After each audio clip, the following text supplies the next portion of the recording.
When Scarlet "Scar" Winters burst into laughter at the weathered Apache warrior's simple invitation to join his tribe, she thought she was rejecting just another drifter looking for a woman to share his meager campfire. But what she didn't know was that the man standing before her in worn buckskins and faded war paint controlled more territory than the United States government, commanded the loyalty of 12 separate Apache bands, and held the power to either protect her dying frontier settlement or watch it burn to ash in the desert wind. The sun hammered down on Red Mesa like God's own anvil, baking the adobe buildings until they cracked like broken promises, and painting the dusty main street in shades of desperation that no amount of prayer could wash clean.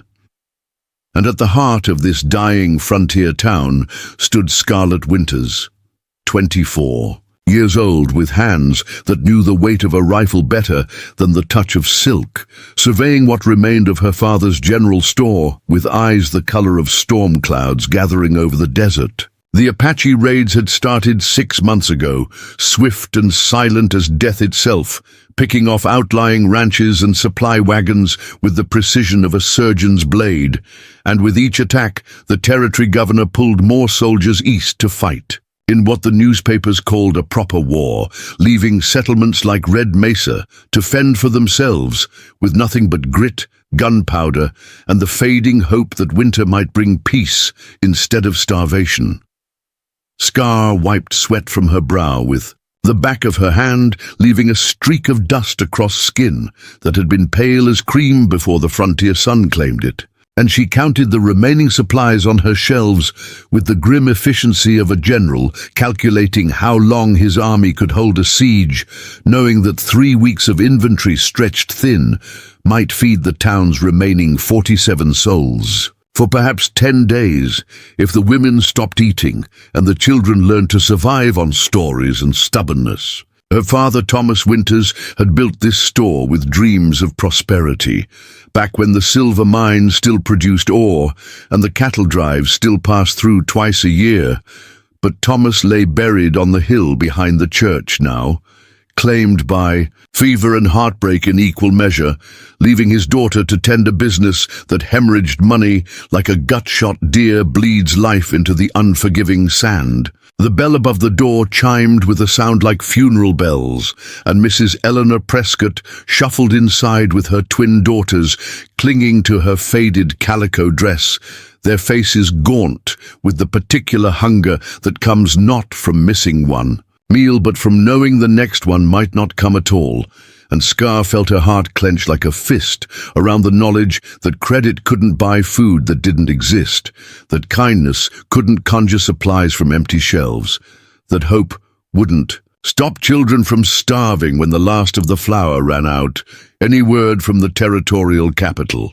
Mrs. Prescott asked, her voice carrying the weight of a mother's desperation wrapped in the fragile dignity of a woman who had once hosted tea parties for the wives of ranchers and mine supervisors, back when Red Mesa had a future instead of just a past slowly crumbling into dust. Scar shook her head, not trusting her voice to remain steady, because the last letter from the territorial governor had made it clear that Red Mesa was on its own, that resources were needed elsewhere, for more important battles, that 47 souls weren't enough to matter in the grand scheme of manifest destiny and political ambition. The truth was that Scar had become the unofficial leader of Red Mesa, not through any desire for power, but through the simple mathematics of survival, because her father's store made her the keeper of supplies, her skill with a rifle made her the closest thing they had to a defender, and her refusal to abandon the town made her the anchor that kept 46 other people from scattering to the winds like tumbleweeds seeking easier ground. She had written 17 letters to various territorial officials, trading posts and military commanders, begging for supplies, protection, or at least advice on how a dying town might negotiate with Apache raiders who struck like lightning and vanished like smoke. But the replies had been form letters full of official regret and bureaucratic sympathy that couldn't stop bullets or fill empty bellies. In the evening hours, when the desert heat finally broke and the stars emerged like scattered diamonds across the vast darkness. Scar would sit on the porch of the store, with her father's old Spencer rifle across her knees, watching the horizon for signs of riders and wondering if tomorrow would bring salvation, destruction, or just another day of slow starvation, punctuated by the kind of desperate hope that keeps dying things alive longer than they have any right to be. The town's remaining men were either too old to fight effectively or too young to understand. That courage without wisdom was just another word for suicide, leaving the defense of Red Mesa largely in the hands of three widows, a consumptive doctor, a blind blacksmith who could still shoe horses by touch, and Scarlet Winters, who had learned to shoot by necessity and to lead by default. The first sign of Apache presence wasn't the thundering hooves of a war party or the smoke of burning buildings, but rather the sudden, unnatural silence that fell over the desert like a held breath, when even the cicadas seemed to sense that something ancient and dangerous moved through the heat shimmer with the patience of predators who knew that time was always on their side. Scar noticed the silence first, the way her father had taught her to notice when the normal sounds of the frontier went missing, and she stepped out from behind the store's counter with the Spencer rifle in her hands, moving to the window that faced north toward the rocky outcropping where Apache scouts liked to observe the town from positions that offered both concealment and quick escape routes. Through the wavering heat, she could see them, three figures, on horseback positioned against the skyline like dark exclamation points, punctuating the endless sentence of sand and stone, and though they made no threatening gestures, their very presence was a reminder that Red Mesa existed only at the sufferance of powers that the territorial government neither understood nor effectively opposed. The Apache had a way of appearing without warning and disappearing without trace, moving through the desert landscape as if they were part of it rather than merely traveling across it, and their raids followed no pattern that military minds could predict or counter, striking sometimes at supply wagons heavy with goods, sometimes at isolated ranches, sometimes at nothing at all, keeping the entire territory in a state of nervous anticipation that was almost worse than open warfare, but today felt different, charged with an electricity that had nothing to do with the storm clouds gathering in the distance, and Scar found herself checking and rechecking the rifle's action while scanning the empty street for signs that the other townspeople had noticed the watchers on the hill. Though she knew that most of Red Mesa's residents had learned to avoid looking too closely at things that might require them to make choices between fight and flight.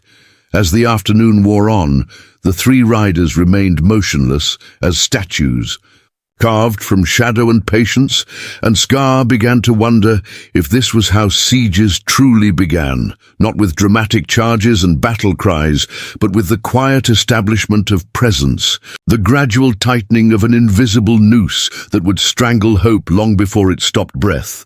The sun was beginning its descent toward the western mountains when one of the riders separated from the group, moving down the hillside with the unhurried confidence of someone who knew exactly what they intended to do and had no doubt about their ability to do it.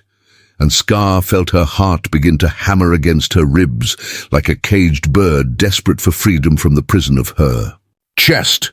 The rider who descended toward Red Mesa was not what Scar had expected from the stories of Apache raiders that circulated through territorial saloons and newspaper accounts, because instead of war paint and feathers, he wore simple buckskins that had been weathered to the color of desert stone. And instead of carrying weapons openly displayed as symbols of threat, he rode with his hands visible and empty, his horse moving at a pace that suggested conversation rather than conquest. He was younger than Scar had anticipated, perhaps 30 years with a kind of lean build that came from a life spent in the saddle and on foot across terrain that killed softer men, and his face carried the weathered dignity of someone who had seen enough of both war and peace to understand the true cost of each, though there was something in his dark eyes that spoke of depths hidden beneath the surface, like underground rivers that sustained life in the driest places. As he drew closer, Scar could see the careful way he held himself, neither aggressive nor submissive, but rather with the balanced alertness of a man who knew that first impressions could mean the difference between negotiation and bloodshed. And she found herself wondering if this was how diplomacy began on the frontier, with a single rider approaching a dying town under the weight of unspoken questions and the possibility that words might accomplish what bullets had failed to achieve. He stopped his horse 20 feet from the store's front porch, close enough to speak without shouting, but far enough to demonstrate that he understood the delicate dance of frontier etiquette. And when he raised his right hand in the universal gesture of peaceful intent, Scar noticed that his fingers bore no rings or ornaments that might indicate rank or status within whatever Apache band had sent him as their representative.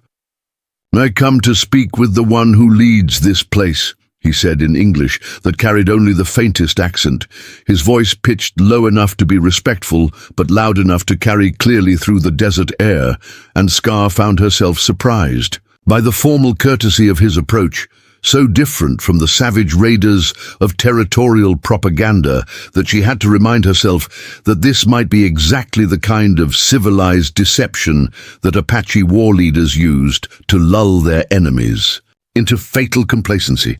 She stepped out onto the porch with the rifle held ready but not directly aimed, trying to project the kind of calm authority that her father had possessed during difficult negotiations with suppliers and customers, though she felt as if she were performing in a play for which she had never learned the lines, improvising her way through a scene that could end in either breakthrough or catastrophe. "I lead here," she said, keeping her voice steady despite the way her heart continued. Its frantic drumming, what brings an Apache warrior to Red Mesa with words instead of war paint? Her question hung in the air between them like smoke from a campfire, visible evidence of the tension that neither diplomacy nor politeness could entirely mask. The Apache warrior studied her for a long moment, his gaze taking in the rifle, the determined set of her shoulders, and the way she positioned herself between him and the store, as if her body alone could shield the town from whatever intentions he might harbor. And then his expression softened into something that might have been respect, or perhaps recognition, of a kindred spirit facing impossible circumstances with whatever courage they could muster. "My name is Kuruk," he said, dismounting with the fluid grace of someone who had spent more hours on horseback than on foot. "I have watched your people suffer through the dry season and the raids, watched your town grow smaller like a waterhole in drought time, and I have come to make an offer that might bring life instead of death to this place that the government men have forgotten." Scar felt a chill run down her spine despite the desert heat, because something in his tone suggested that this was not a casual conversation, but rather a moment that might determine the fate of everyone she had sworn to protect. And she found herself wishing that her father was still alive to handle negotiations that felt far beyond her experience with managing a general store and organizing the town's meager defenses. "Your offer," she said carefully, trying to keep her voice neutral, while her mind raced through possibilities that ranged from trap to salvation, with no clear way to distinguish between the two. What kind of offer does an Apache warrior make to a dying frontier town? The question felt like walking across thin ice, each word carefully placed to avoid the kind of misstep that might plunge them all into disaster. Kuruk's dark eyes remained steady on hers, and she found herself thinking that he had the kind of gaze that seemed to see past surface appearances to the truth beneath, the way her father had been able to spot a dishonest customer or a good horse from across a crowded street. And when he spoke again, his words carried the weight of someone making a decision that could not be taken back. "Join my tribe," he said simply, the words falling between them like stones dropped into still water, creating ripples that would spread far beyond this moment. "Bring your people, your belongings, what skills you possess, and become part of something larger than this dying place, something that knows how to survive in country that breaks those who fight it instead of learning its ways." The proposal was so unexpected, so completely different from anything Scar had imagined during her long nights of worry and planning, that for a moment she could only stare at him while her mind struggled to process the implications of what he was suggesting, because joining an Apache tribe meant abandoning everything that Red Mesa represented, everything that her father had built, everything that connected them to the civilization they had traveled west to help establish. But it also meant survival for people who might not live to see another winter, meant food for children whose ribs were beginning to show through their skin, meant protection from raiders who had proven that the territorial government's promises of security were worth less than the paper they were printed on. And as these thoughts raced through her mind, Scar found herself caught between the weight of responsibility and the impossibility of the choice he was offering. The absurdity of the situation hit Scar like a physical blow. The image of herself and the remaining residents of Red Mesa trying to adapt to Apache life, learning to live in wiki-ups instead of adobe houses, following the seasonal migrations of a nomadic people when most of them had never spent a night outdoors by choice. And before she could stop herself, laughter bubbled up from somewhere deep in her chest, bright and sharp as breaking glass. "Join your tribe," she repeated, the words coming out between gasps of what might have been mirth or hysteria. "You want 47 starving townspeople, most of them women and children who've never been more than 20 miles from Red Mesa, to suddenly become Apache?" The laughter continued, taking on an edge that sounded almost dangerous, like the sound a person makes when they realize they've been pushed beyond their breaking point. Kuruk's expression didn't change, but something shifted in his posture, a subtle stiffening that suggested her reaction was not what he had expected. And Scar found herself wondering if she had just committed some grave breach of frontier diplomacy, insulting a man whose goodwill might be the only thing standing between Red Mesa and complete destruction at the hands of his fellow warriors. "You think we'd just abandon everything we've built, everything we are, to follow you into the desert like some kind of lost sheep looking for a shepherd?" The words poured out of her now, fueled by months of accumulated frustration and fear. "We're Americans, not refugees begging for scraps from people who've been trying to kill us for the better part of a year." The laughter died as suddenly as it had begun, leaving behind a silence that felt even more dangerous than the sound that had preceded it. And Scar realized that she might have just made the kind of mistake that couldn't be corrected with apologies or explanations, the kind of error in judgment that would be remembered long after the person who made it was forgotten. Kuruk mounted his horse with the same fluid grace he had shown in dismounting, but now there was something different in his movements, a formality that suggested the closing of a door that might never be opened again. And when he looked down at her from the saddle, his face had become a mask that revealed nothing of what he might be thinking or feeling. "I came in peace with words of life," he said, his voice carrying across the space between them with the finality of a judge pronouncing sentence. "Your laughter is your answer, and my people will remember it when the winter comes and your children cry for food that does not exist. When the last of your water runs dry, and the desert claims what the government men have abandoned." He turned his horse without waiting for a response, riding back toward the hill where his companions waited with the patient stillness of hunters, who knew that their quarry would eventually make the kind of mistake that sealed its fate. And Scar watched him go, with a growing sense that she had just thrown away something precious without ever understanding what it was. The sound of his horse's hooves faded into the general silence of the desert afternoon, but the memory of his words seemed to hang in the air like heat shimmer, distorting everything she thought she knew about Apache raids, territorial politics, and the simple mathematics of survival in a place where the government's protection was a fiction and winter was coming whether they were ready for it or not. As evening approached and the first stars began to appear in the darkening sky, Scar found herself standing on the store's porch with her father's rifle still in her hands, staring at the empty horizon and wondering if the laughter that had felt so natural in the moment might turn out to be the most expensive sound she had ever made. 3 days passed after Kuruk's departure, 3 days of oppressive heat that seemed to press down on Red Mesa like the weight of divine judgment, and during those 72 hours of mounting tension, Scar found herself checking the northern horizon with an obsession that bordered on madness, searching for signs of the Apache riders who had vanished as completely as if they had never existed at all.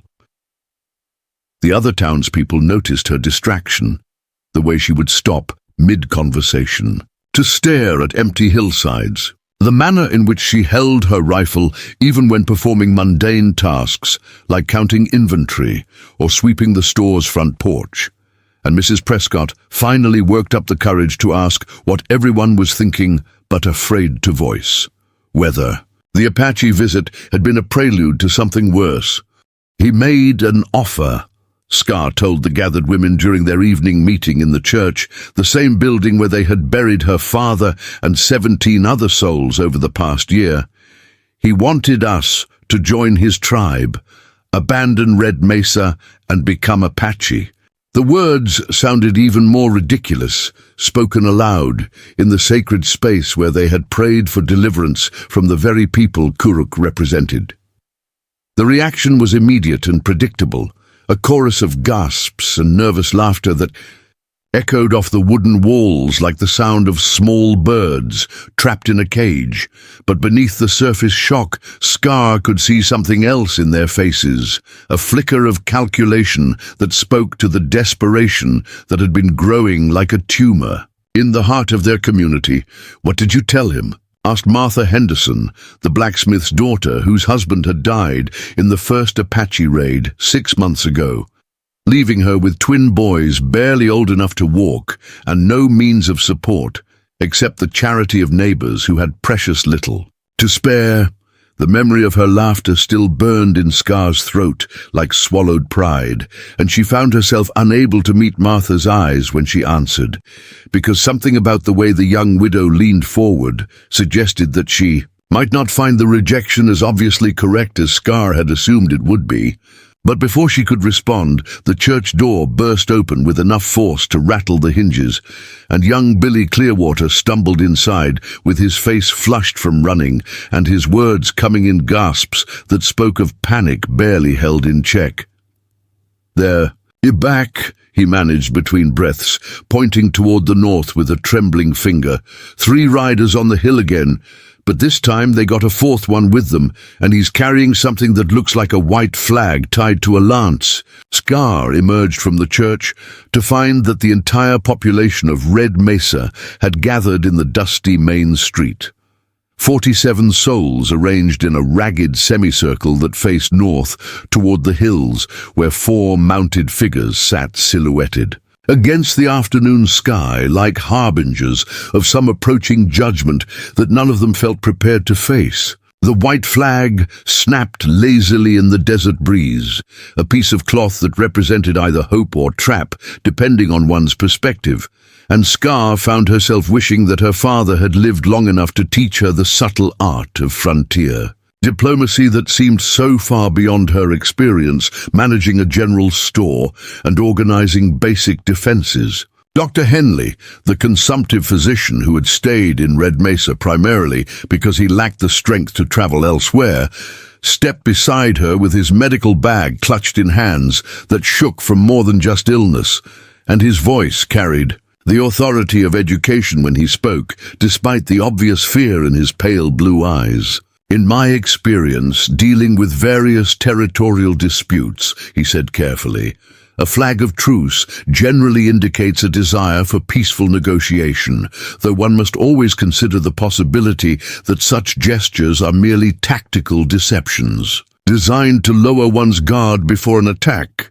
Scar nodded, without taking her eyes off the distant riders, because she had heard enough stories of Apache cunning to know that underestimating their strategic thinking was the kind of mistake that civilized settlements made only once, though she also recognized that their current situation offered few alternatives to at least hearing what terms might be offered.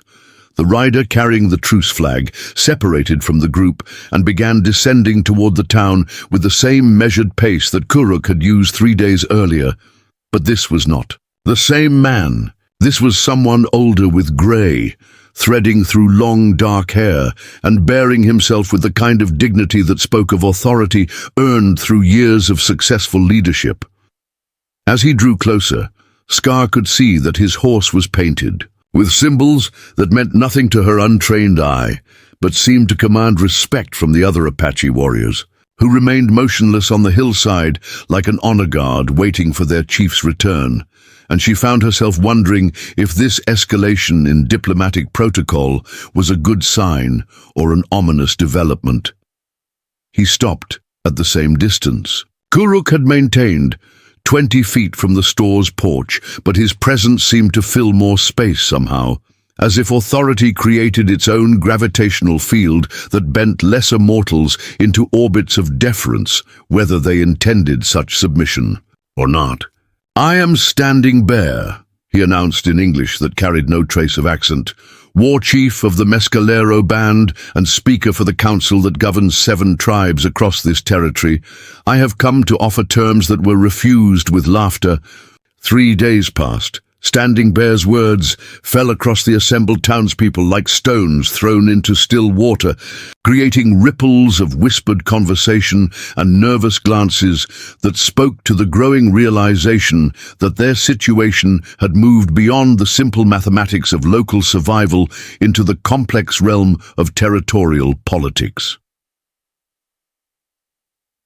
Scar stepped forward, with her rifle held in what she hoped was a position that conveyed respect rather than threat, though she suspected that the distinction might be meaningless to a war chief who had undoubtedly faced down cavalry charges and territorial militias with the same calm expression he now wore while addressing a handful of desperate civilians. "What terms do you offer, Standing Bear?" she asked, pitching her voice to carry clearly while trying to project the kind of authority that her father might have possessed during difficult business negotiations, though she felt like a child playing at adult responsibilities that were far beyond her understanding or experience. The war chief's gaze swept across the assembled crowd with the calculating efficiency of a general assessing troops before battle, and Scar had the uncomfortable sensation that he was counting not just their numbers, but also evaluating their capacity for resistance, their potential value as allies or captives, their likelihood of survival through the coming winter without assistance. "The warrior Kuruk spoke truth when he offered sanctuary among our people," Standing Bear said, his voice carrying easily through the desert air with the kind of practiced projection that suggested years of addressing large gatherings. But perhaps he was too hasty in his approach, too direct for people who have been taught to fear what they do not understand.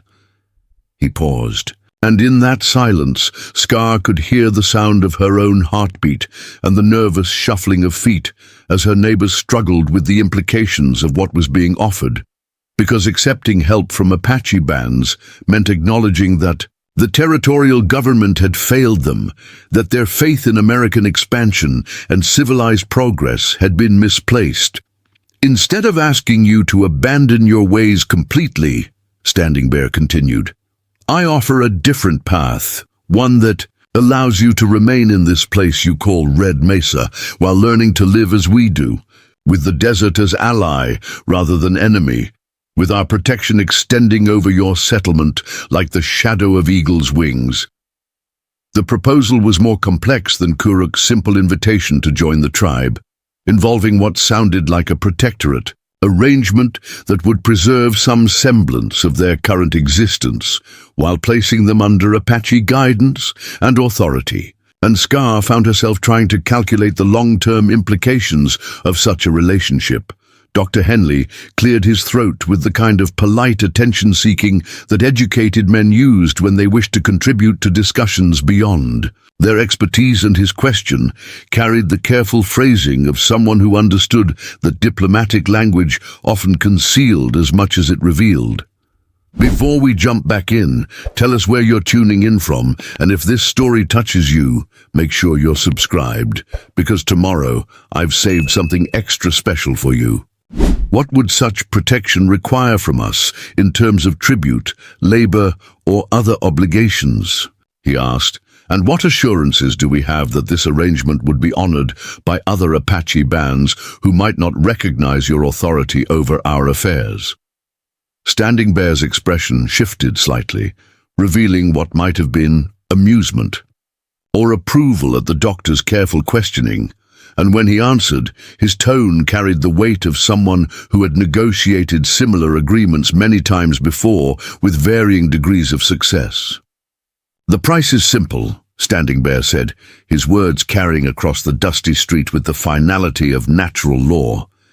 You will learn our ways of finding water in dry places, of reading the signs that warn of storms and drought, of moving with the seasons rather than fighting them like foolish children who believe they can order the sky to rain.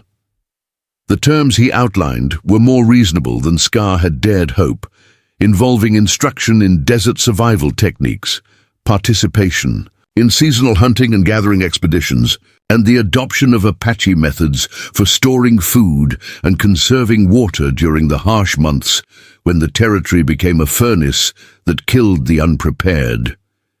But there was more, requirements that cut deeper than practical survival skills, expectations that would challenge the fundamental assumptions upon which Red Mesa had been built, and the residents' understanding of their place in the larger scheme of territorial development and American expansion. Your children will learn our language alongside their own, Standing Bear continued. Your young men will train with our warriors to defend this place and the valleys beyond it. Your women will work beside our wives to prepare for winter and birth and the 1,000 daily tasks that keep people alive in country that forgives no mistakes. Scar felt the weight of 46 other lives pressing down on her shoulders like a physical burden, because she understood that Standing Bear was not merely addressing her as an individual, but as the de facto leader whose decision would bind the entire community to whatever course of action she chose. The war chief seemed to sense her internal struggle, and when he spoke again, his voice carried a gentleness that had been absent from his earlier pronouncements, the tone of an elder offering guidance to someone facing an impossible choice with no clear right answer. 3 of our scouts have been watching this place for 2 full moons, he said. We have seen your people grow thin, while the government men grow fat in their distant cities. Have watched your children learn hunger, while soldiers march east to fight enemies that do not threaten their homes as winter threatens yours. The revelation that they had been under Apache observation for months sent a chill through the assembled townspeople that had nothing to do with the approaching evening, because it meant that their struggles had been witnessed, catalogued, and judged by enemies who might have struck at any time, but had chosen instead to wait and watch. Martha Henderson stepped forward with her twin boys clinging to her skirts, and her voice carried the desperate authority of motherhood when she addressed Standing Bear directly, bypassing the normal protocols of frontier diplomacy in favor of the universal language of parental fear. If we refuse your offer, she asked, what happens to us then? Do your warriors ride down from those hills to finish what hunger and sickness have started? Or do you simply wait for winter to do the work for you? Standing Bear's expression remained impassive, but something in his posture suggested that Martha's directness had earned a measure of respect, and when he answered, his words carried the weight of prophecy rather than threat. "We do not make war on dying things," he said simply, "but neither do we prevent the desert from claiming what belongs to it. And this place will belong to sand and wind long before it belongs to the government men who promise to protect it." The silence that followed his words seemed to stretch across the entire landscape, encompassing not just the dusty street of Red Mesa, but the vast expanse of territory that lay beyond their immediate understanding. And Scar found herself staring at the mounted figure before her while trying to process the implications of everything she had heard. As the sun began its descent toward the western mountains, painting the adobe buildings in shades of gold and amber that made the dying town look almost beautiful, Standing Bear gathered his reins and prepared to return to his waiting companions. "On the hill, I will return tomorrow when the sun reaches its highest point," he said. "Your answer then will determine whether Red Mesa dies with dignity or learns to live with wisdom, whether your children remember you as the generation that chose survival over pride." He turned his horse without ceremony and rode back toward the hill where 3 other riders waited with the patience of men who understood that some decisions could not be rushed, that the weight of choosing between death and transformation required time to settle in the hearts of people who had never imagined they would face such terrible alternatives. Scar watched him go, while calculating the hours remaining until his return. 24 hours to decide the fate of 47 souls, to choose between the familiar path toward certain destruction and the unknown trail that might lead to survival at the cost of everything they thought they knew about themselves and their place in the world. The church had never held so much desperate debate within its wooden walls, 47 voices rising and falling like wind through canyon stones as the people of Red Mesa grappled with Standing Bear's ultimatum, while candles flickered against the gathering darkness and cast dancing shadows that seemed to mirror the uncertainty in every face. Scar sat in the front pew with her father's rifle across her knees, listening to arguments that ranged from passionate pleas for survival at any cost to stubborn declarations that death was preferable to abandoning their American identity. And she found herself wondering if her father had ever faced a decision that could damn or save an entire community with equal probability. Mrs. Eleanor Prescott stood near the altar with her twin daughters pressed against her sides, and her voice carried the trembling authority of desperate motherhood when she spoke to the assembled crowd about the mathematics of starvation that no amount of pride or patriotism could solve. "My girls haven't had a full meal in 3 weeks, she said, her words cutting through the heated arguments like a knife through cloth. "Their father died believing that American civilization would protect his family, but American civilization is 500 miles east of here, counting money while my babies learn what hunger feels like." Dr. Henley struggled to his feet with the slow deliberation of a man whose consumption made every breath a conscious effort, but his voice still carried the educated authority that came from years of treating both frontier settlers and Apache patients during truces and raids alike. "From a purely medical standpoint," he said carefully, "our current trajectory leads to malnutrition, disease, and death for approximately 30% of our population before spring arrives, with that percentage increasing dramatically if we experience a harsh winter or additional Apache raids from bands not affiliated with Standing Bear." The brutal honesty of his assessment silenced the room more effectively than any call for order, because everyone present had seen the signs he described in their own mirrors, and the faces of their children had felt the weakness that came from too many missed meals and too many nights spent wondering if tomorrow would bring food or just another day of slow starvation. Martha Henderson rose from her seat near the back of the church, with her twin boys sleeping against her shoulders. Exhausted by hunger and the kind of bone-deep weariness that children should never have to experience. And when she spoke, her words carried the weight of practical desperation that cut through philosophical arguments, like a sword through morning mist. "I buried my husband 6 months ago after an Apache arrow found his heart," she said quietly, "but I won't bury my sons because I was too proud to accept help from the people who killed their father. Not when that help might be the only thing standing between them and graves beside his." The silence that followed Martha's declaration seemed to settle over the church like dust after a windstorm, heavy and inescapable, and Scar could see in the faces around her the gradual recognition that survival might require choices that their former lives had never prepared them to make. The sound of horses approaching the church interrupted the debate with the kind of immediate urgency that sent every man reaching for weapons and every woman pulling children closer. Because midnight riders in Apache territory rarely brought news that Christians wanted to receive while gathered in prayer and desperate consultation. Scar moved to the window with her rifle ready, expecting to see Standing Bear returning early, with an army at his back to collect an answer that had not yet been given. But instead, she saw something that made her question whether exhaustion and stress had finally pushed her mind beyond the boundaries of rational perception.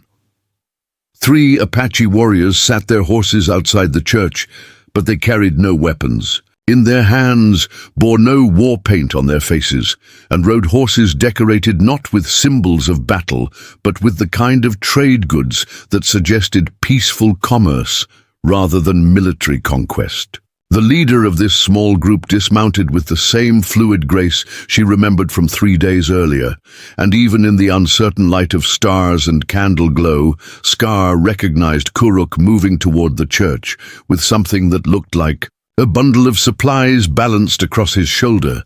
She opened the door before he could knock, stepping out onto the wooden steps with her rifle held low but ready, and found herself face to face with the man whose offer she had laughed at, while 46 other lives hung in the balance of her pride and ignorance. "I bring gifts that require no answer," Kuruk said simply, setting down his burden to reveal bundles wrapped in soft leather that gave off the unmistakable aroma of dried meat, ground corn, and other foods that Red Mesa had not seen in quantities sufficient to matter for months. Behind him, the other 2 warriors were unloading similar bundles from their horses, working with the quiet efficiency of men who had performed this task many times before, and Scar found herself staring at enough food to feed the entire town for several days, while trying to understand the implications of charity offered without conditions. "Why?" she asked, the single word containing all the confusion and suspicion that frontier life had taught her to feel when enemies offered gifts that seemed too generous to be anything other than elaborate traps designed to lower defenses before the killing began. Kuruk straightened from arranging the bundles and looked at her with eyes that seemed to hold depths of understanding that she had missed during their first encounter, when her attention had been focused on the threat he might represent rather than the person he actually was. "Because children should not learn hunger, while adults debate philosophy," he said, his voice carrying the kind of gentle firmness that reminded Scar of her father, explaining difficult truths about the nature of frontier survival. "Because food, offered freely, carries no debt except the obligation to live long enough to make wiser choices." The following morning brought Kuruk back to Red Mesa alone, arriving with the sunrise and carrying tools that Scar had never seen before, but that somehow looked perfectly suited to tasks she had been struggling to accomplish with equipment designed for different climates and conditions.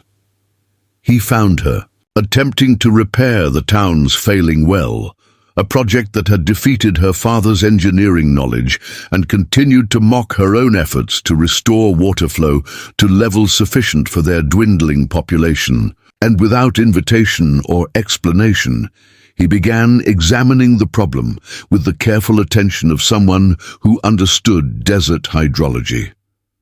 "Your father dug in the wrong place," Kuruk said after spending an hour studying the well's construction. "And the surrounding terrain. Water moves through this country in ways that do not follow the rules taught in schools back east, follows paths carved by wind and stone over thousands of seasons." His criticism of her father's work should have sparked anger or defensive arguments, but something in his tone suggested expertise rather than insult, the kind of knowledge that came from generations of successful survival in conditions that killed those who refused to learn from the land itself. Over the course of the morning, Kuruk began teaching Scar techniques for reading the desert landscape that revealed where water could be found, how plants indicated underground streams, which rock formations suggested seasonal springs, knowledge that no territorial surveyor or military engineer had possessed when Red Mesa was established. "See how the cottonwoods grow in that line toward the hills?" he asked, pointing to a distant stand of trees that Scar had noticed but never considered significant. "Their roots follow water that runs beneath the sand, water that flows year-round but surfaces only in places where the stone allows it to reach the sky."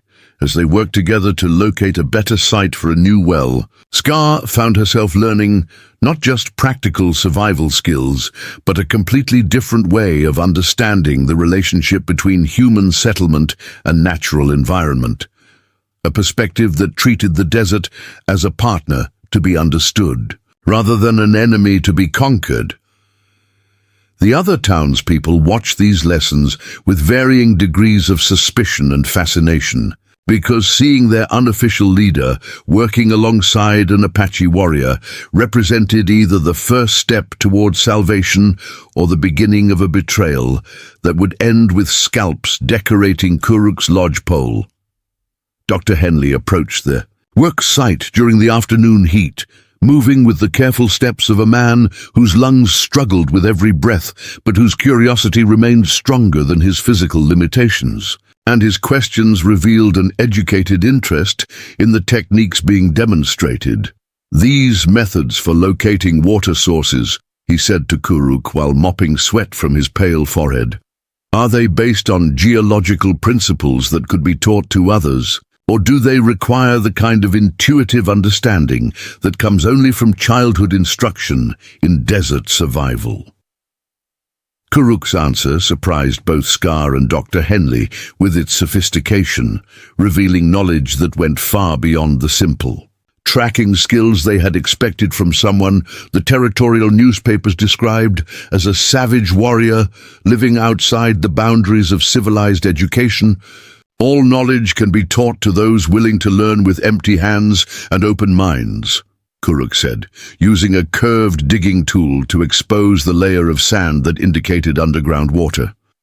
"But first, you must forget what you think you know about this country and let the desert teach you its truths instead of fighting them."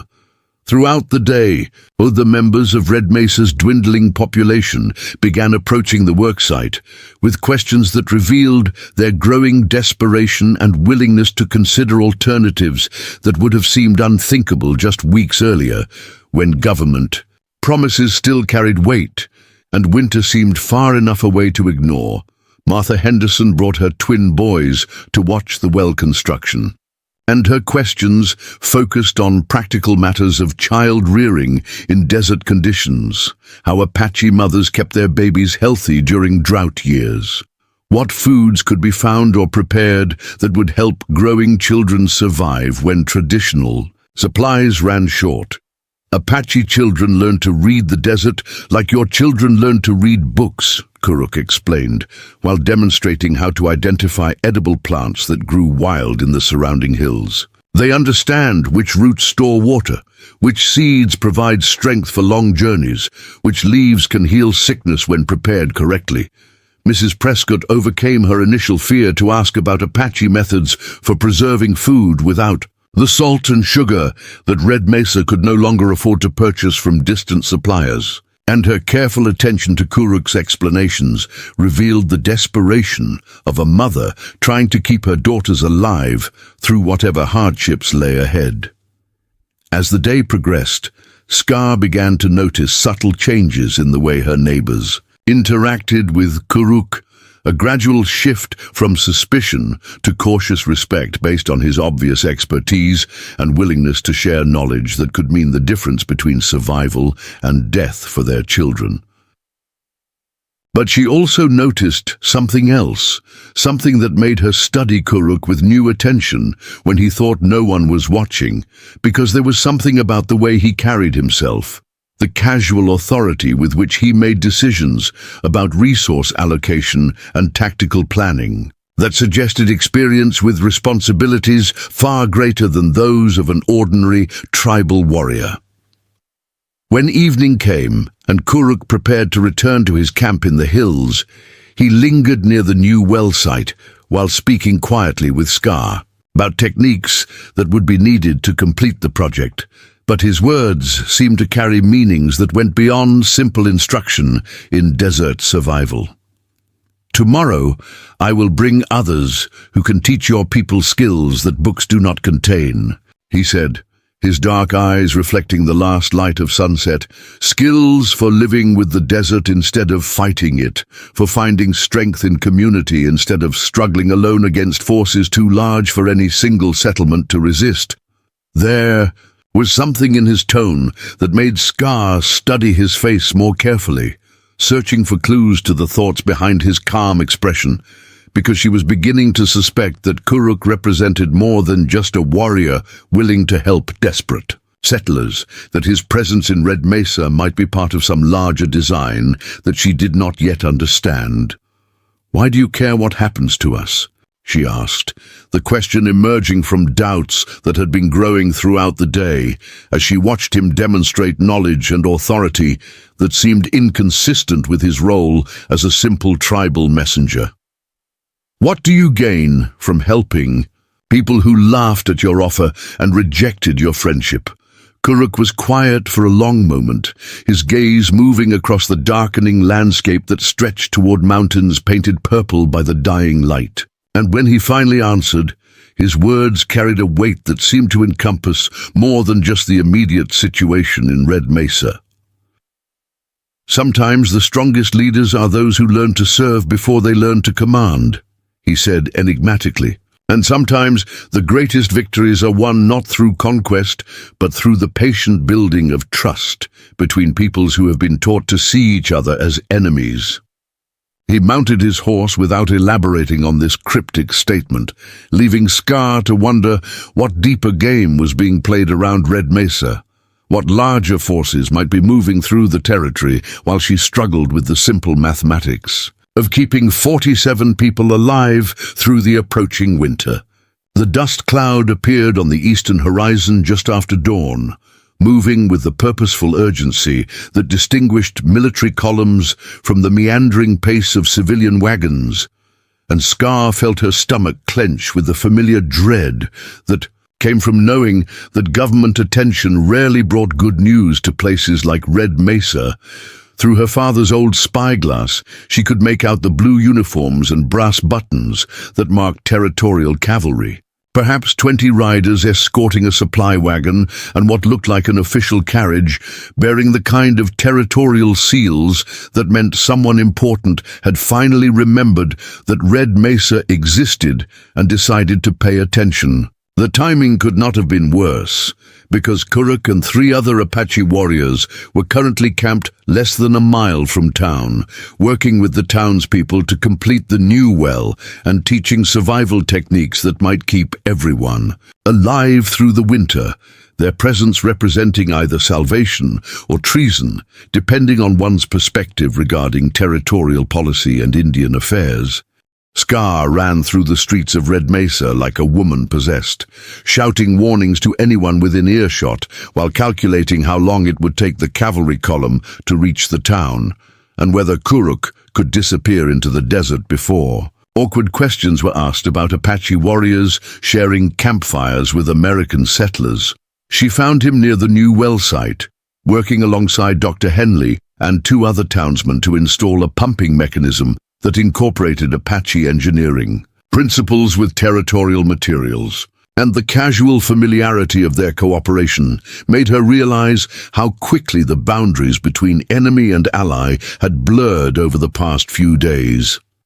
"Government soldiers," she gasped, pointing toward the approaching dust cloud. "A full cavalry escort with territorial officials, maybe 20 minutes out if they maintain their current pace.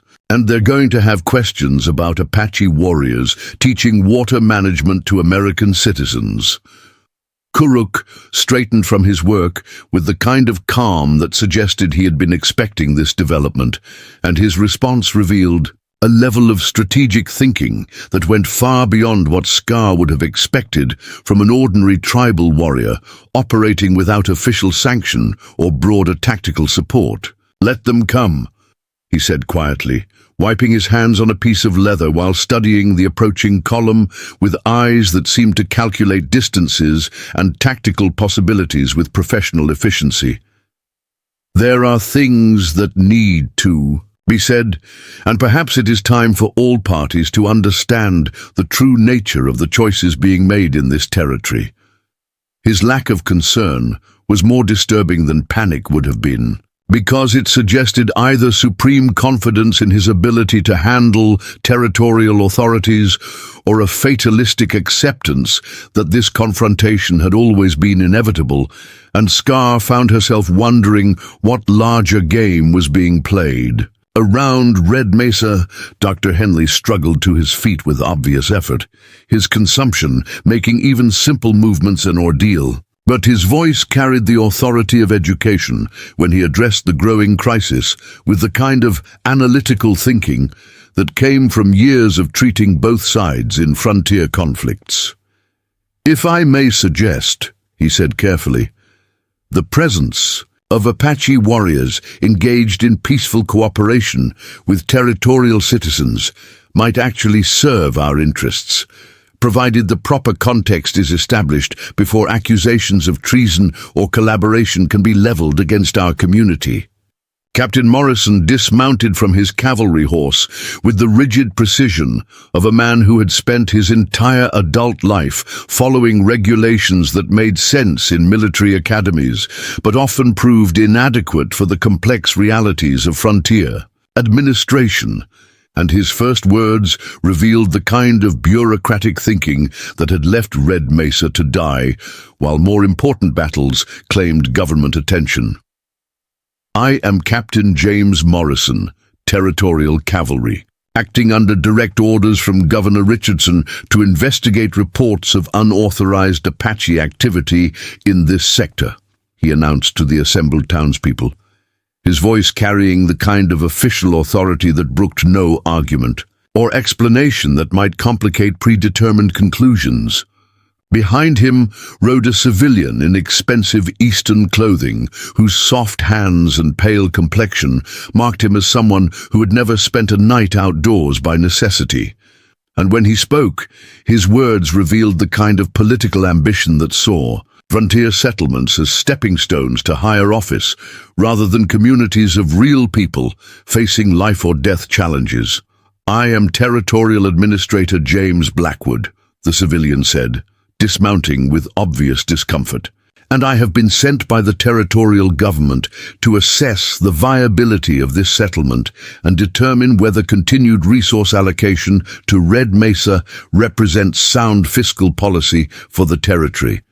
Scar felt the implications of Blackwood's statement settle over her like a burial shroud, because she understood that resource allocation assessment was bureaucratic language for deciding whether Red Mesa deserved to survive or should be abandoned to make room for more profitable ventures. In other parts of the territory, Captain Morrison's gaze swept across the townspeople with the calculating efficiency of a military engineer assessing defensive positions, and his questions revealed the kind of suspicion that came from years of fighting Apache raids without understanding the political and cultural complexities that drove the conflict. "We have reports of Apache warriors operating in this area," he said, his hand resting casually on his saber hilt. Reports that suggest possible collaboration between territorial citizens and hostile Indian forces, collaboration that would constitute treason against the United States government and grounds for immediate military intervention.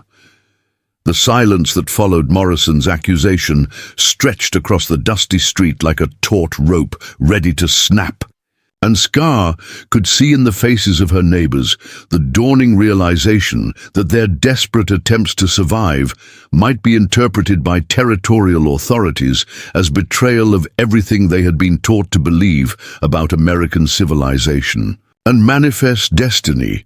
Martha Henderson stepped forward with her twin boys pressed against her sides, and her voice carried the desperate authority of motherhood when she addressed the military officer directly, bypassing the normal protocols of frontier etiquette in favor of the universal language of parental desperation.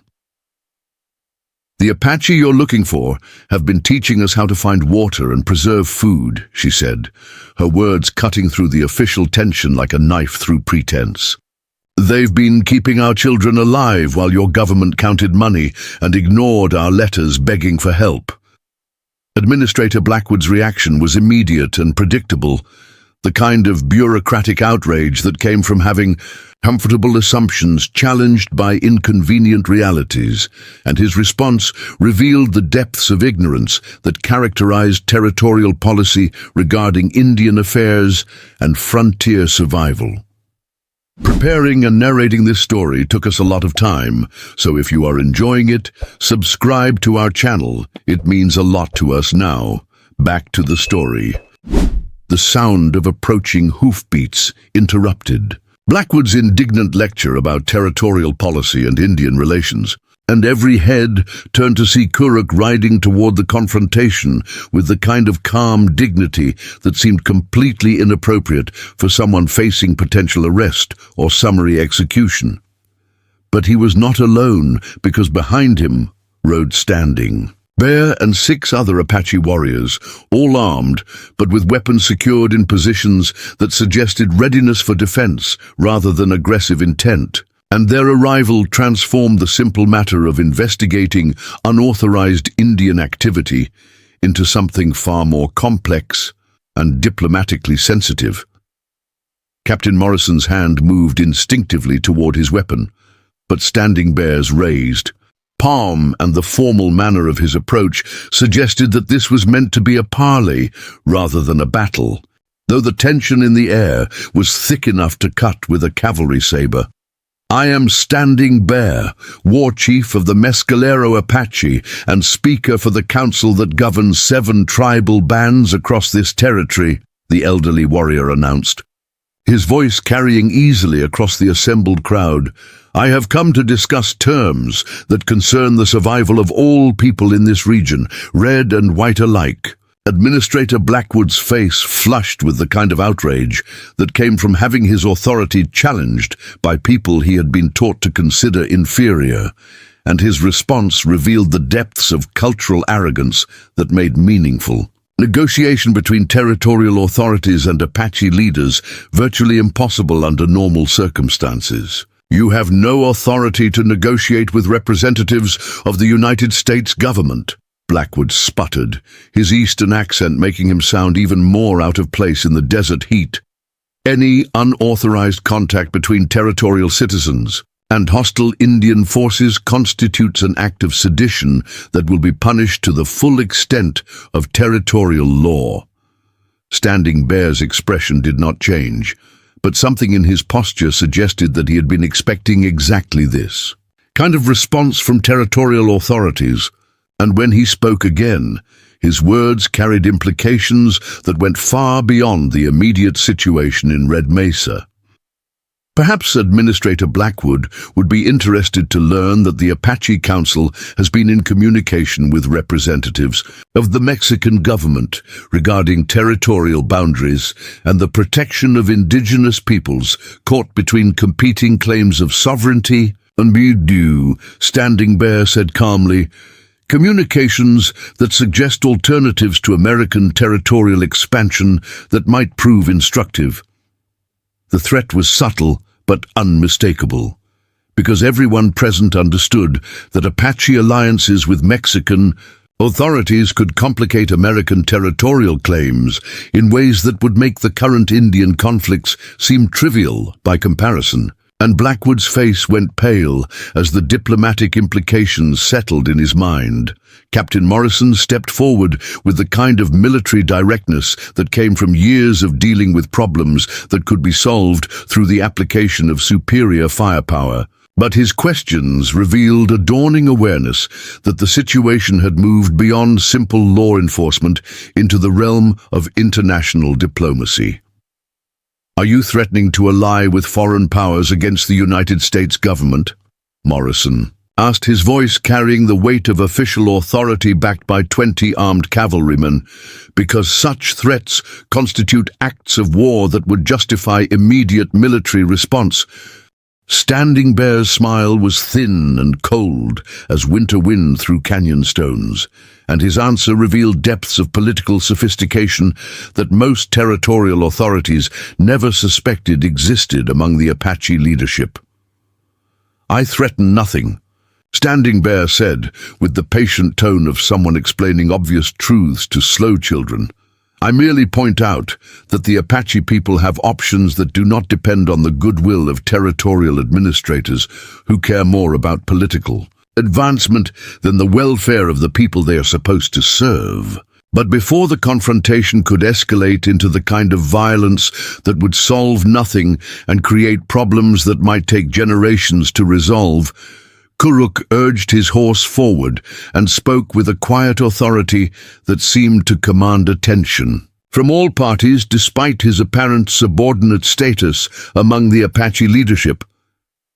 "Perhaps it would be instructive," Kuruk said carefully, "for Administrator Blackwood to understand exactly who he is addressing when he speaks of Apache authority and territorial sovereignty. Because there are aspects of this situation that have not been fully explained to anyone present." Something in Kuruk's tone made Scar study his face with new attention, because she was beginning to suspect that the quiet warrior who had been teaching them desert survival possessed depths of knowledge and authority that went far beyond what he had revealed during his time in Red Mesa. Standing Bear's expression shifted slightly, revealing what might have been amusement or approval, and when he nodded to Kuruk, the gesture carried implications that made Scar realize she had been seeing only the surface of a much deeper and more complex situation.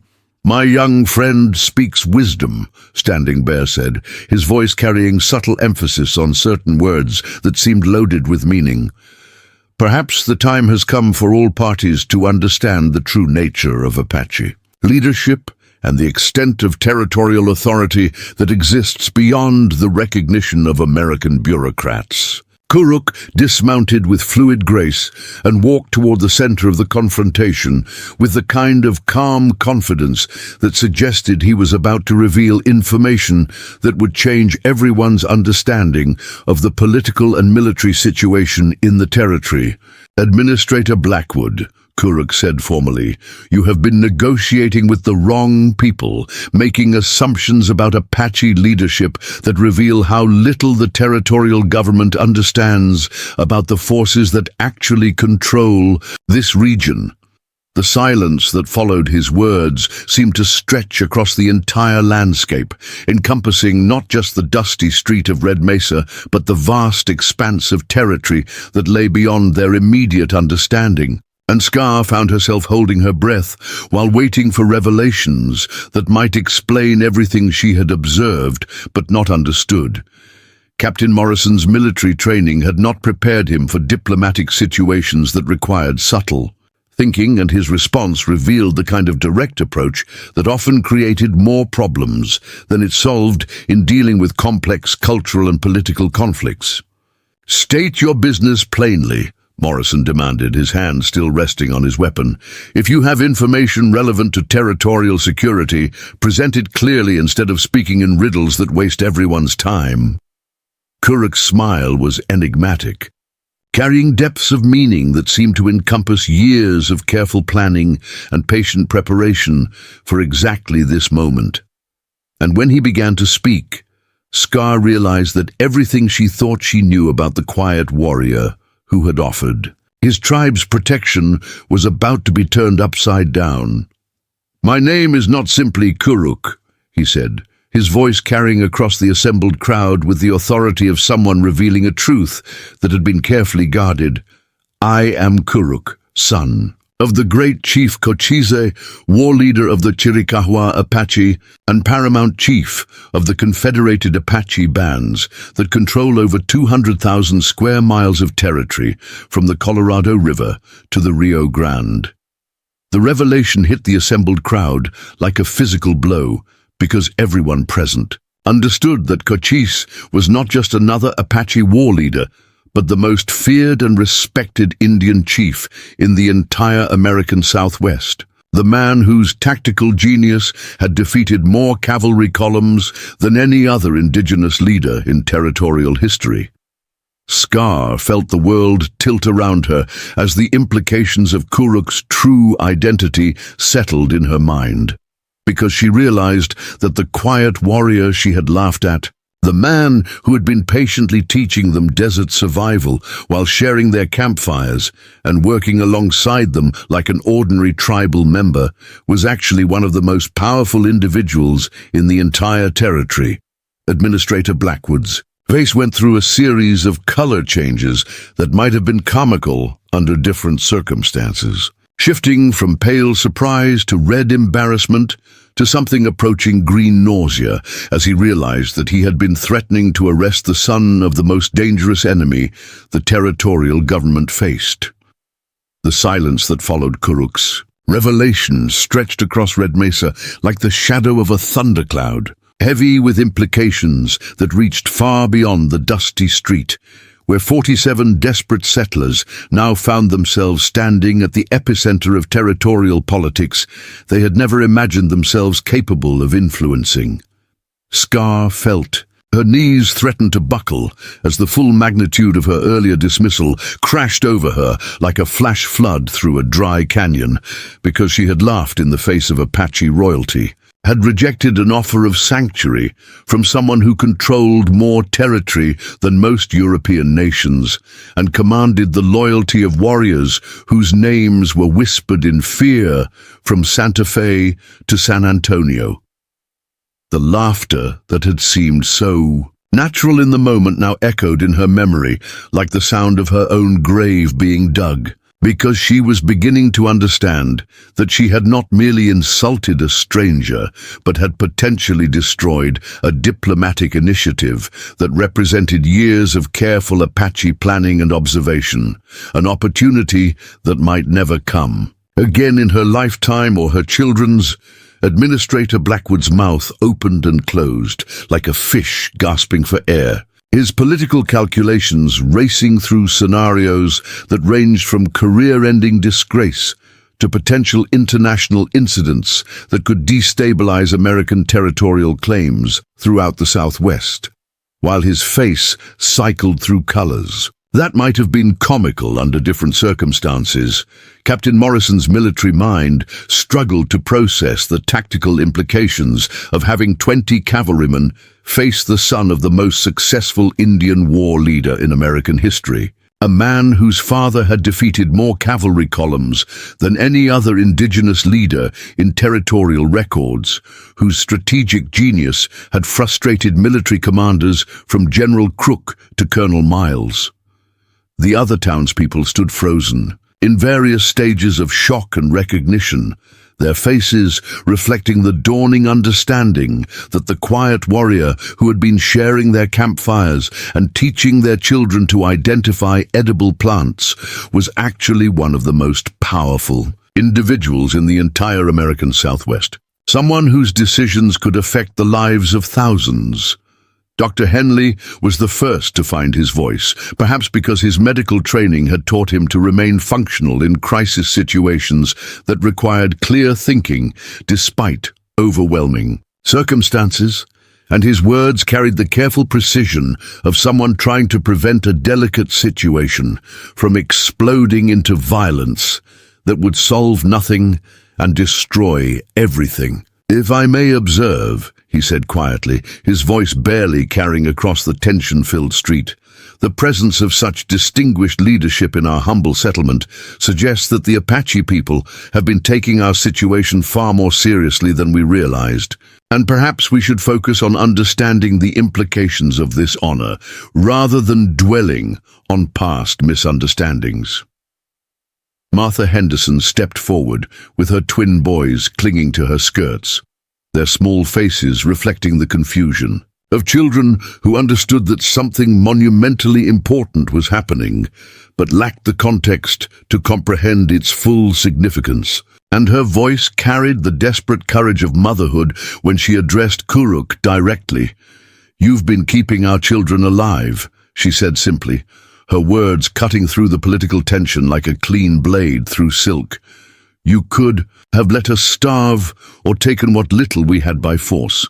But instead you brought food and taught us how to find water, and I don't care what your name is or how much territory you control. I care that my boys are still breathing." Her statement created ripples of murmured agreement among the other townspeople, because Martha had articulated what many of them were feeling.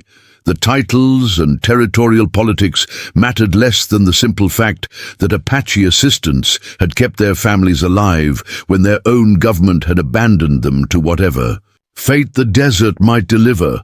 Kuruk's expression softened as he looked at Martha and her children, and for a moment the weight of leadership seemed to lift from his shoulders, revealing the man beneath the titles who had chosen to spend weeks working alongside desperate settlers instead of directing military campaigns from the comfort of a chief's lodge, surrounded by warriors and advisors. "Your gratitude honors me," Kuruk said to Martha, then turned to address Scar directly, his dark eyes holding depths of understanding that seemed to encompass not just this moment, but years of careful observation and strategic planning. "But there are things that must be said, truths that have been hidden too long, and perhaps it is time for all present to understand why the son of Cochise chose to approach Red Mesa with offers of friendship instead of demands for surrender." Scar found herself unable to meet his gaze, shame burning in her throat like swallowed fire, because she was beginning to understand that her laughter had not just been rude dismissal of a stranger's offer, but rejection of an extraordinary gesture, of diplomatic outreach from someone who had no obligation to care whether Red Mesa survived or perished in the coming winter. The heat of embarrassment flushed through her entire body as she recalled the casual way she had dismissed his invitation, the superior tone she had used when explaining why civilized Americans could never adopt Apache ways, the laughter that had bubbled up from her throat like poison when faced with what she now realized had been an unprecedented offer of sanctuary and partnership. Kuruk began walking slowly among the assembled townspeople, his movements carrying the natural authority of someone accustomed to addressing councils of war chiefs and making decisions that affected thousands of lives. But his voice remained gentle as he explained motivations that went far deeper than simple frontier politics or territorial expansion.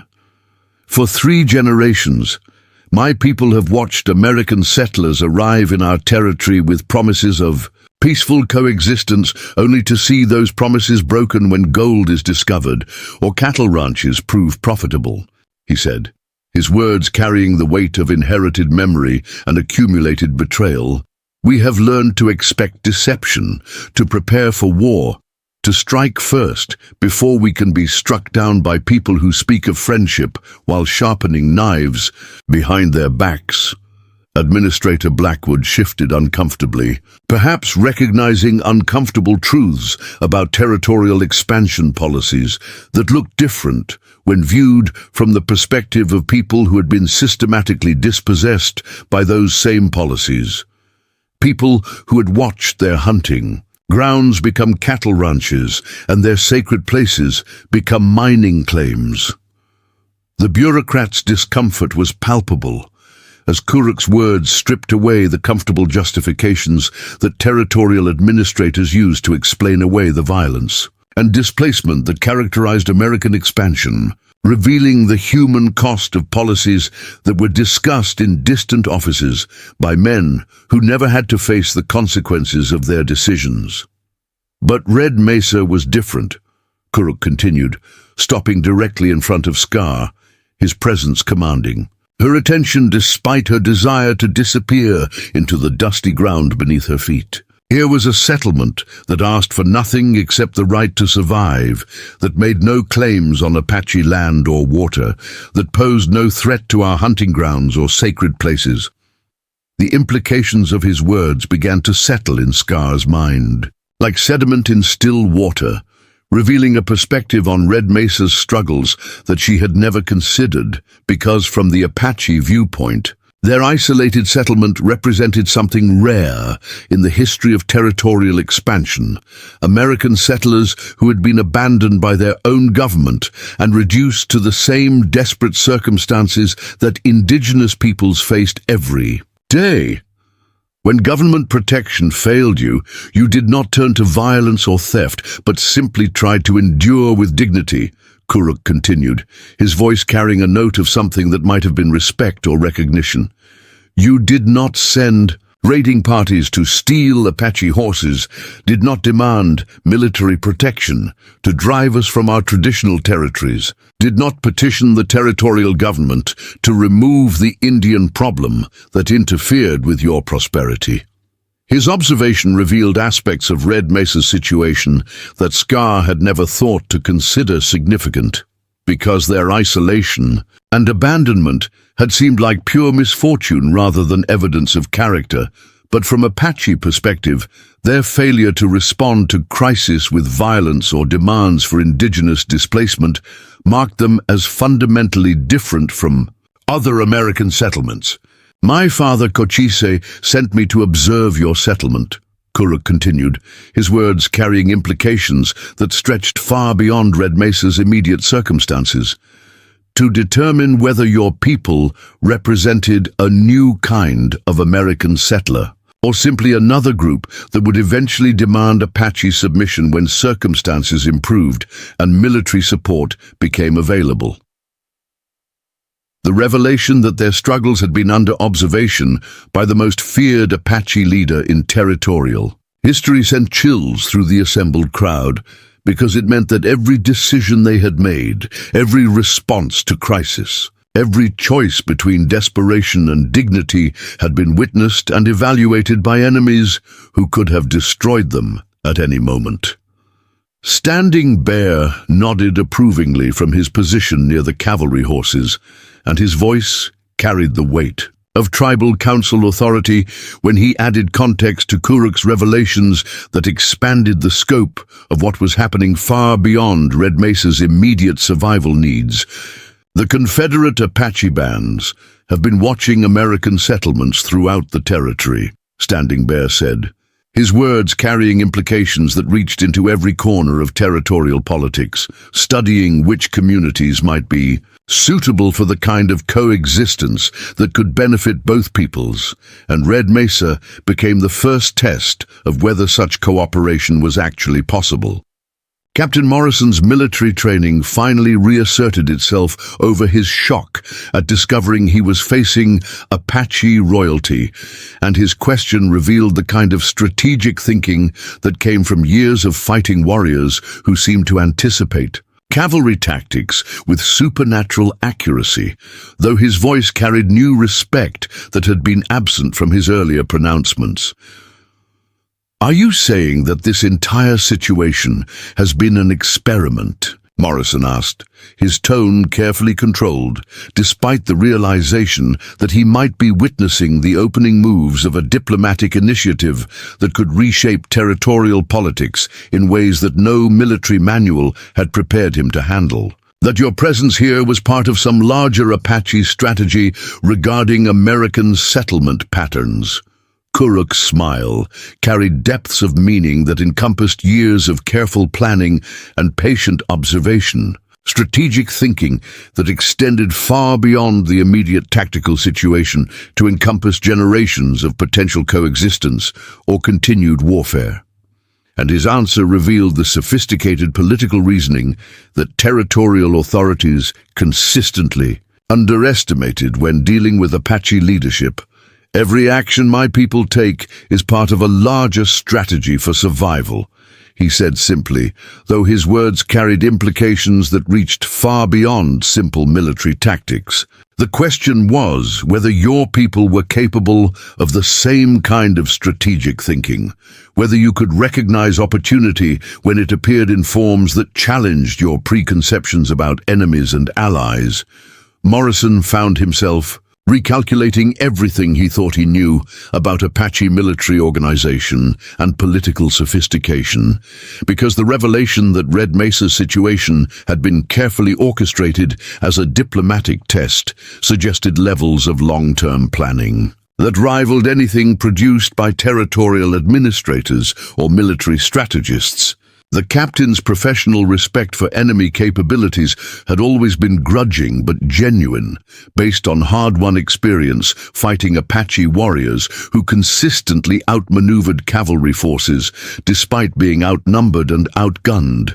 But this revelation suggested political intelligence that went far beyond battlefield tactics.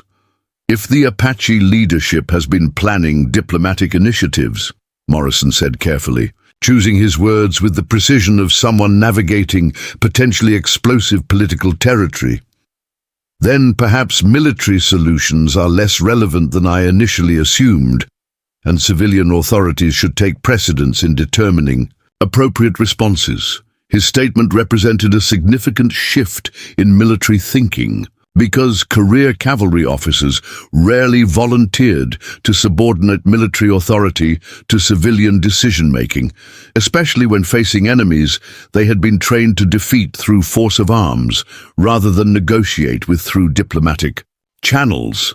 Administrator Blackwood seized on Morrison's words with the desperate enthusiasm of a bureaucrat recognizing opportunities for political advancement, and his response revealed the calculated thinking that characterized territorial administration, even in crisis situations.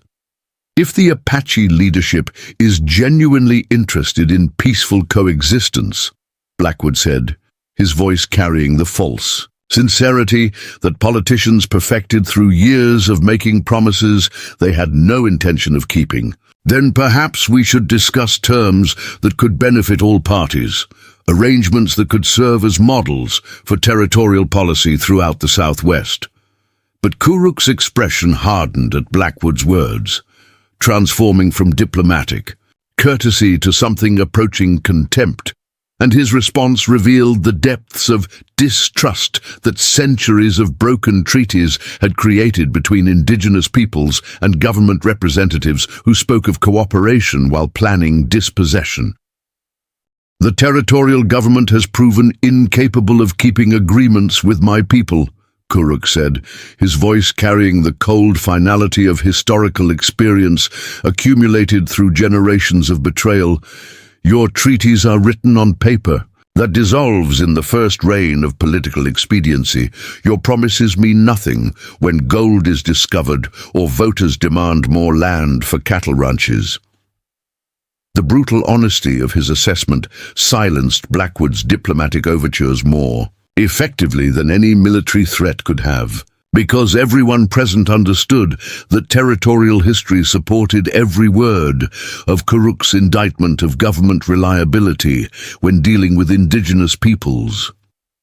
Scar realized that this moment represented more than just personal redemption or community survival, that the choices made in Red Mesa's dusty street might determine whether the cycle of frontier violence continued for another generation or whether some new form of coexistence could emerge from the ruins of territorial policy and mutual distrust. The weight of 46 other lives pressed down on her shoulders like a physical burden, because she understood that her response to Kuruk's renewed offer would bind the entire community to whatever consequences followed, success or failure, survival or destruction, hope or despair. What if the agreement wasn't with the territorial government? She asked, the words emerging from desperation and sudden understanding that had been building throughout the confrontation. What if it was between your people and ours directly, without politicians or bureaucrats or anyone who might break promises for political gain when circumstances change? Her suggestion created a ripple of tension that encompassed everyone present, from the Apache warriors to the cavalry soldiers to the townspeople caught between competing claims of authority and loyalty, because what she was proposing amounted to a form of autonomous alliance that would exist outside territorial control. The implications were staggering, because such arrangements could potentially set precedents that undermined American governmental authority throughout the frontier, creating independent zones where settlers and indigenous peoples negotiated directly without federal oversight or territorial administration. Dr. Henley cleared his throat with the kind of careful attention-seeking that educated men used when they wished to contribute potentially dangerous ideas to discussions that had already moved far beyond conventional legal boundaries. His medical training having taught him to consider all available options when facing life-or-death situations. From a legal standpoint, he said quietly, his voice barely carrying across the tension-filled street, territorial citizens retain certain rights of association and self-determination that might, under extreme circumstances such as governmental abandonment, justify arrangements that bypass normal administrative channels. His carefully worded opinion provided a thin veneer of legal justification for what amounted to diplomatic revolution. Though everyone present understood that territorial courts would likely take a different view of such arrangements if they ever came to official attention. Blackwood's face flushed with bureaucratic outrage as he realized that he was witnessing the establishment of agreements that existed completely outside his authority. Arrangements that could set dangerous precedents for other struggling settlements throughout the Southwest and potentially undermine territorial expansion entirely. Standing Bear dismounted and walked to the center of the confrontation, his presence commanding attention from all parties as he prepared to make pronouncements that would determine whether Red Mesa became a footnote in territorial history or the beginning of something unprecedented in American frontier development. The Apache Council has authorized me to make an offer that will not be repeated, he said, his voice carrying the weight of final authority, backed by thousands of warriors and extending across hundreds of thousands of square miles of territory. Red Mesa can become the first American settlement to exist under Apache protection, to learn Apache ways of desert survival, to trade with Apache bands as equals rather than as conquerors or conquered. The terms he outlined were more generous than anyone had dared hope, involving not just survival assistance, but genuine partnership in developing sustainable communities that could thrive in desert conditions that defeated conventional territorial development. Arrangements that represented a complete reimagining of frontier relationships. Your people will learn to read the desert as we do, to find water in places where your wells run dry, to preserve food through seasons that would otherwise mean starvation, Standing Bear continued, his words painting visions of security that Red Mesa had never imagined possible. Our warriors will defend your settlement as they defend our own villages. Our hunters will share knowledge of game trails and seasonal migrations. Our healers will treat your sick as they treat our own children. But his expression grew stern as he outlined the requirements that would accompany such unprecedented generosity, conditions that would challenge everything the settlers thought they knew about maintaining their identity while accepting indigenous protection and guidance.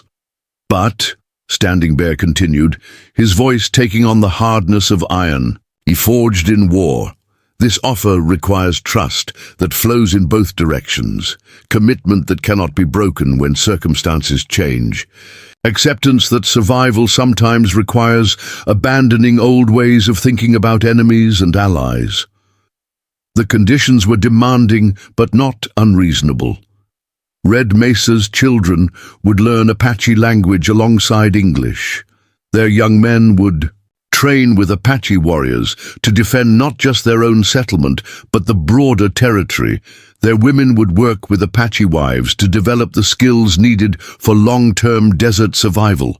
"You will become part of something larger than yourselves," Standing Bear said, his gaze encompassing all 47 residents of Red Mesa, part of a confederation that stretches from the Colorado River to the Rio Grande, that encompasses dozens of tribes and bands united by shared commitment to protecting this land and all who call it home.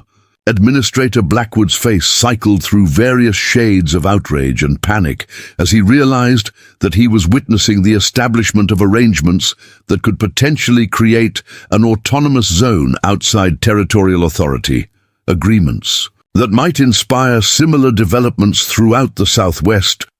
"You cannot make independent agreements with foreign powers," Blackwood sputtered, his Eastern accent making him sound even more out of place in the desert heat. "Such arrangements constitute treason against the United States government and will be prosecuted to the full extent of territorial law." But Captain Morrison surprised everyone by stepping forward and placing a restraining hand on Blackwood's arm, his military experience having taught him to recognize when situations had moved beyond the reach of conventional solutions and required new approaches that existing regulations had never contemplated. "The territorial government has provided no meaningful assistance to Red Mesa," Morrison said quietly, his words carrying the weight of professional assessment rather than political calculation. "If these people can survive through arrangements that don't involve violence or theft, perhaps we should focus on documenting successful outcomes rather than preventing them." Kuruk looked directly at Scar, and his gaze seemed to encompass not just this moment, but all the moments that had led to it, the laughter that had started as dismissal but might end as the first sound of something new being born in the American Southwest, something that could reshape frontier relationships for generations. "The choice is yours, Scarlet Winters," he said formally, using her full name with the kind of respect reserved for individuals whose decisions carried historical weight. "Will you laugh again at the offer to join something larger than yourself? Or will you choose trust over fear, cooperation over conquest, survival over the pride that kills communities slowly from within?" The silence that followed his words seemed to stretch across not just Red Mesa, but the entire territory, encompassing all the failed settlements and broken treaties, all the violence and misunderstanding that had characterized frontier development, all the possibilities that had been destroyed by fear and greed, and the inability to imagine different ways of sharing the vast landscape of the American West. Scar stood in the center of Red Mesa's dusty main street with the weight of 46 other lives pressing down on her shoulders like stones from a collapsed mountain, while the silence stretched across the desert landscape with the terrible patience of eternity, waiting for mortals to make choices that would echo through generations yet unborn. The laughter that had started this entire sequence of events seemed to mock her from the depths of memory, because she finally understood that her dismissal of Kuruk's original offer had not been simple rudeness, but a rejection of hope itself. A turning away from possibilities that most people never encountered in lifetimes of ordinary struggle. She looked around at the faces of her neighbors, seeing in their expressions the same desperate calculation that had been haunting her own thoughts for months, the mathematics of survival that reduced human dignity to questions of how many days the remaining supplies might last, and whether children would starve before winter claimed them. Mrs. Eleanor Prescott held her twin daughters closer, their small faces gaunt with the particular hunger that comes not from missing one meal, but from understanding that the next meal might not exist. And in their eyes, Scar could see the future that awaited Red Mesa if she chose pride over pragmatism, death over transformation, Martha Henderson's twin boys clung to their mother's skirts with the innocent trust of children who believed that adults possessed the power to solve problems that seemed insurmountable. And their faith in grown-up wisdom felt like another weight added to the impossible burden of leadership that circumstances had thrust upon her. Dr. Henley coughed into his handkerchief, the sound carrying the wet rattle that meant his consumption. Was advancing despite his efforts to hide the severity of his condition, and Scar realized that even if they somehow survived the winter, they would still be losing people to diseases that proper medical supplies might prevent or treat. The assembled Apache warriors waited with the kind of patient stillness that spoke of men accustomed to life or death decisions that required careful consideration rather than hasty responses driven by emotion or desperation. Their presence a reminder that some offers came only once and could not be recalled through regret or second chances. Standing Bear's weathered face revealed nothing of his thoughts, but something in his posture suggested that he understood the magnitude of what he was asking, the complete transformation of identity and allegiance that his offer would require from people who had been raised to see Apache peoples as enemies rather than potential allies. Captain Morrison stood beside his cavalry horses with the rigid posture of a military officer who had suddenly found himself in a diplomatic situation that no amount of training had prepared him to handle, his hand no longer resting on his weapon, but his expression still reflecting the confusion of someone whose worldview was being systematically dismantled. Administrator Blackwood continued to sputter about territorial authority and federal law, but his words seemed to carry less weight with each passing moment, as if the desert heat was evaporating his bureaucratic power along with his sweat, leaving behind only a frightened man, far from the comfortable offices where his authority actually meant something. "I need to speak with my people," Scar finally said, her voice cutting through the tension like a blade through silk. "This decision affects everyone in Red Mesa, and they deserve to have their voices heard before I bind them to choices they might not understand or accept." Kuruk nodded with the patient grace of someone who understood that momentous decisions required proper consideration, and his response revealed the depths of respect that had been hidden beneath his earlier diplomatic formality. "Wisdom speaks through careful counsel," he said, gesturing toward the church where the townspeople had held so many desperate meetings over the past months. "Take whatever time you need, but remember that winter comes whether we are ready or not, and the desert has no patience for those who mistake deliberation for action." The church had never contained so much concentrated desperation. 47. Souls packed into wooden pews that creaked under the weight of people who had been reduced to skin and bones by months of inadequate nutrition, their faces reflecting the kind of exhausted hope that came from realizing that salvation might require abandoning everything they thought they knew about themselves.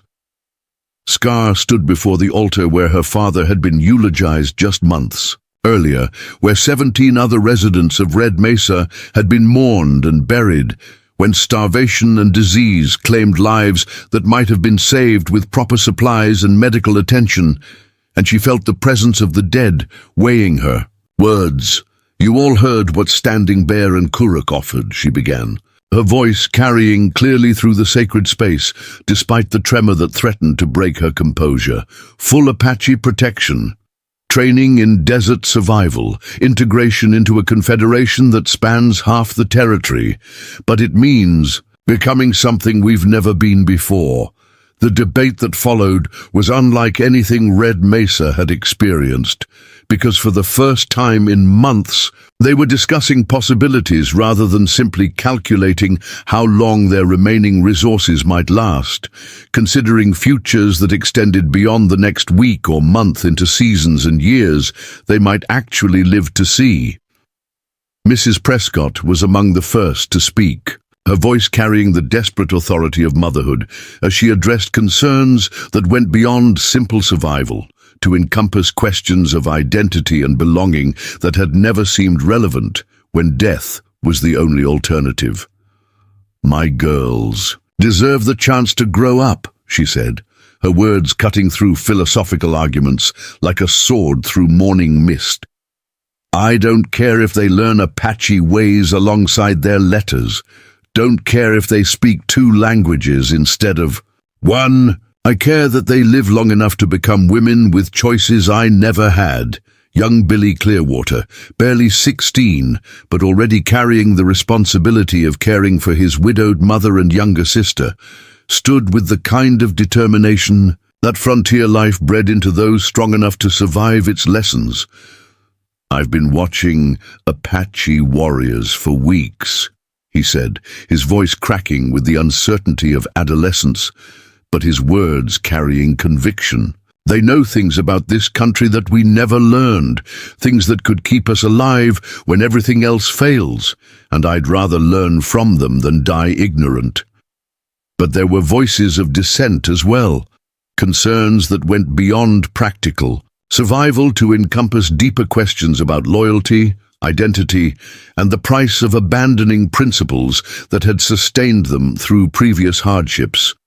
James Whitmore, the elderly shopkeeper who had arrived in Red Mesa during its earliest days, struggled to his feet with the careful movements of a man whose arthritis made every gesture an effort, and his words carried the weight of someone who had invested his entire life in American territorial expansion. "My father fought in the War of 1812 to keep this country American," he said, his voice trembling with age and emotion. "My brother died at Gettysburg believing that American civilization was worth preserving, and now you ask me to become Apache, to abandon everything. My family died to protect." His objection opened floodgates of similar concerns, because many of Red Mesa's residents had family histories intertwined with American expansion. Relatives who had died in various wars fought to secure territorial claims that accepting Apache protection might implicitly abandon. Dr. Henley rose with obvious effort, his medical training having taught him to consider all available options when facing terminal diagnoses, whether for individual patients or entire communities facing extinction.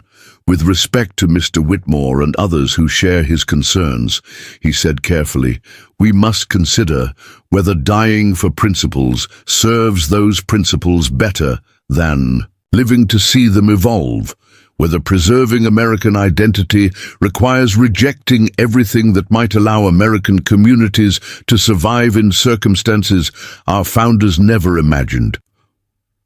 The physician's words sparked heated debate about the nature of American identity itself, whether it required rigid adherence to specific cultural practices or whether it could encompass adaptive strategies that incorporated the best elements from multiple traditions. Martha Henderson stood again, her twin boys still pressed against. Her sides and her voice carried the kind of practical wisdom that came from facing impossible choices with limited resources and unlimited responsibility. "America is supposed to be about making better lives for our children," she said, her words silencing the philosophical arguments through sheer force of maternal conviction.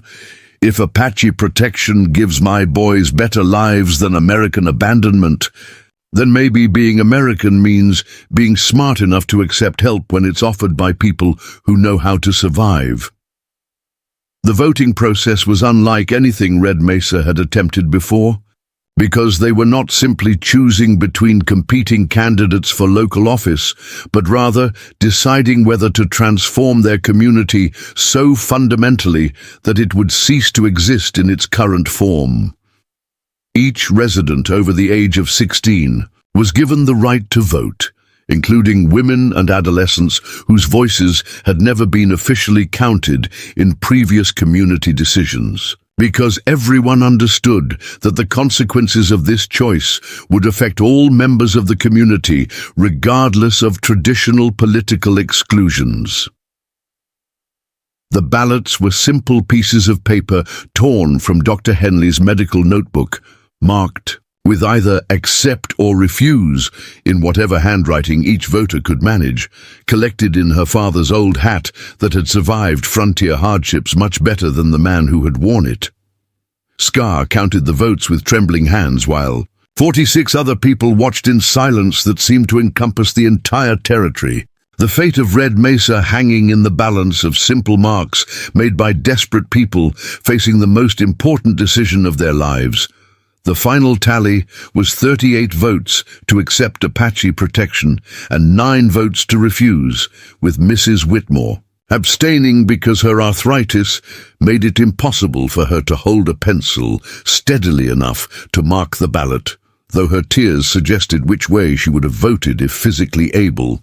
The margin was decisive but not overwhelming, reflecting the genuine difficulty of the choice rather than unanimous desperation, and Scar realized that even those who voted to accept Apache protection had done so with heavy hearts and serious reservations about abandoning lifetimes of cultural identity. James Whitmore and 3 other elderly residents requested permission to leave Red Mesa rather than participate in its transformation, their advanced age making them feel that adaptation to Apache ways would be impossible, and their decision created painful divisions within families that had already been tested by months of hardship. "I understand your choice," Scar told the departing residents as they prepared to join Captain Morrison's return journey to the territorial capital. "And I hope you understand ours, that sometimes survival requires changes we never wanted to make, but couldn't avoid."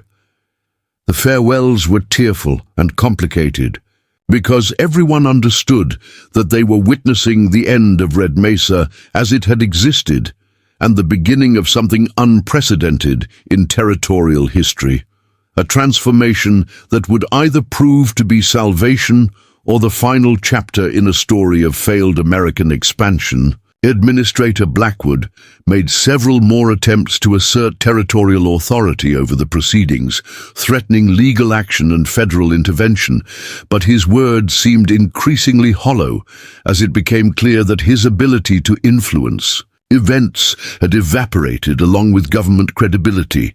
Captain Morrison surprised everyone by requesting permission to remain in Red Mesa as an observer, his military curiosity having been sparked by the possibility of witnessing a successful resolution to frontier conflicts that had frustrated cavalry commanders throughout the Southwest. The physical transformation of Red Mesa began immediately, with Apache engineers working alongside remaining townspeople to modify existing structures for better desert survival, installing water collection systems that could capture and store precious moisture from the brief but intense thunderstorms that occasionally blessed the territory. Kuruk worked beside Scar to establish the new well that would provide reliable water throughout the dry seasons. Their cooperation symbolizing the broader partnership that was developing between Apache expertise and American determination to create sustainable communities in hostile environments.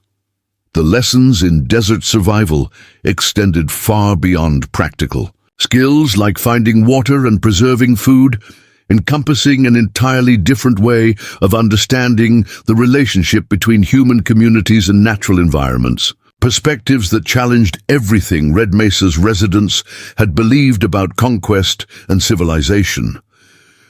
Children adapted most quickly to the new arrangements, their natural flexibility allowing them to learn Apache language and customs alongside traditional American education, creating a generation that would be equally comfortable in both worlds and capable of serving as bridges between cultures that had been enemies for generations.